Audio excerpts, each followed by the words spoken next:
You are who you surround yourself with. You might not even know that you're doing this, but you are mirroring them. You're mimicking their behavior, the way they talk, the way they think, and you're doing this all subconsciously, but they do have that influence over you. Is anyone gonna explain to me why we are friends with people that make us feel drained? Why we are friends with people that gossip about us? Why are we friends with people who we are constantly giving to and we're not receiving anything back?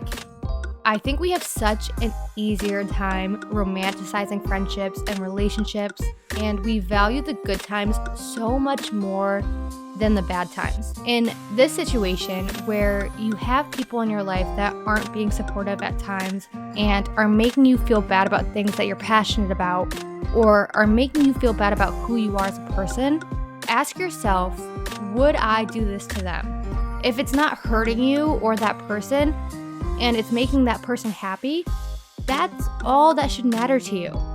You should want your friends to thrive, regardless if that involves you or not. As my friend, there's no reason for you to make me feel bad or try to make me feel ashamed for liking something that you don't. It's okay to not like all of the same things that your friends like, but the most important thing that you should have in common is respect for each other. It doesn't matter if they're good to you 50% of the time, if the other 50% they're treating you with anything less than respect. That is not a friend. If a friend is treating you one way one day and then a different way the next, there's a reason. Whether that's because they're insecure, because they're jealous, because they're allowing others to influence their thoughts about you, because they low-key don't like you, whatever it may be, any of those reasons are a good enough reason for you to not deal with it. You will never have to question a relationship or a friendship with someone who has your best interest in mind. Bad friends are not honest with you. Another thing is, they always come to you for advice, but when you need someone, they're not there. And then you say like, oh my god, I feel so drained after I meet up with her. Yeah, of course you do. Of course you do, baby. Because she basically, or he basically dumps all this trauma onto you, dumps all this bullshit, and then you're left there with like, oh, you have to pick up the pieces, you have to heal them, and then you're left broken.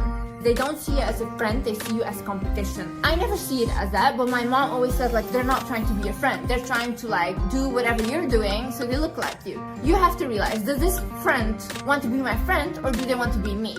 Insecure people that try to be someone else are dangerous. Another thing is they bring your mood down. They always find something to ruin your mood. And as a friend, you are not gonna stress me out whenever I want to do something fun and you're just this negative energy around me. There is research that shows that we are more likely to live longer and healthier lives if we have good friends. And so when you find a friend, you want to hold on to them. Living in a toxic friendship is like taking a bullet to your head. If you know the signs along the way, you can intervene earlier and not have to suffer. The first one, the insecure friend. Some things that they might do might be like calling you by a nickname that you hate, showing someone or sharing on social media a bad photo of you even when you ask them not to do that. They will make fun of you, they will be mean, but they will disguise it as humor, and then they will say that you are way too sensitive and that you don't have a sense of humor if you get offended by their mean joke. They always have to be superior in a way, and that is probably because they are insecure, and sometimes they will try to undermine your accomplishments. Pessimistic friends.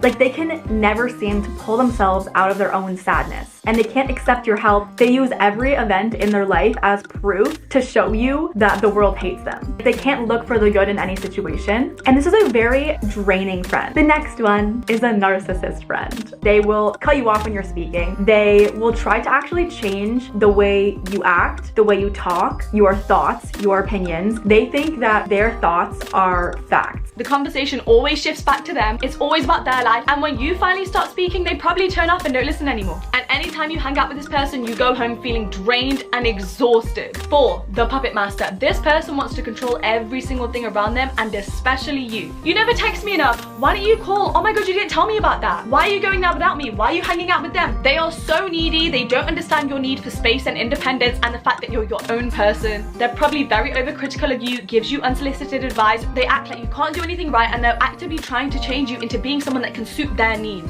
the leech. Uses you for your resources, wastes your time, asks for endless favors, never pays money back on time, and they're probably always late because they don't mind disrespecting you. The energy in this friendship is never reciprocated. You are always giving more to them, you're always showing up for them, doing favors, and they just take, and never give back. The two-faced friend. The way that you could realize this is if they act like a completely different person in a public setting versus a private setting. The bad influence. They encourage you to go crazy, dismiss your responsibilities, drink more than you can handle. They want you to make risky choices. They introduce you to bad people. You always end up in unsafe situations with them. This person is not to be trusted and they will affect where you go in life. This friend wants you to lose in life. They are trying to drag you down with them. And they'll say things like, oh, just be fun. Stop taking life so seriously all the time. You'll be fine. Don't worry about that. Just come out with us.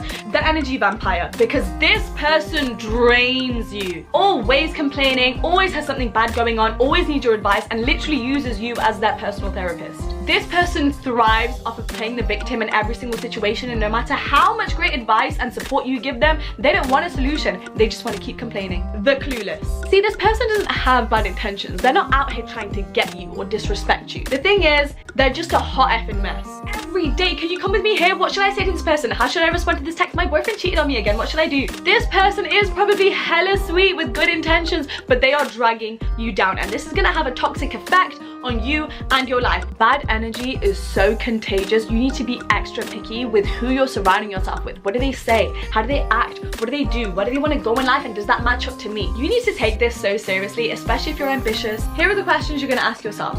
How do I feel after I meet up? Can I name 5 things I genuinely admire about this person? Do they uplift and inspire me to do bigger things in life? Or are they trying to keep me realistic and fit into a small box and drag me down? Keeping people in your life for the sake of being nice or not being disruptive or causing any drama, or the fact that you might be left all alone afterwards, is literally preventing you from having the life you want. And even if you do only have one friend in your life and they've turned out to be toxic, you are better off alone than with a shitty friend. Sometimes people are going to be blockages to you being approachable by the universe. Sometimes situations and people, they're going to keep you stuck.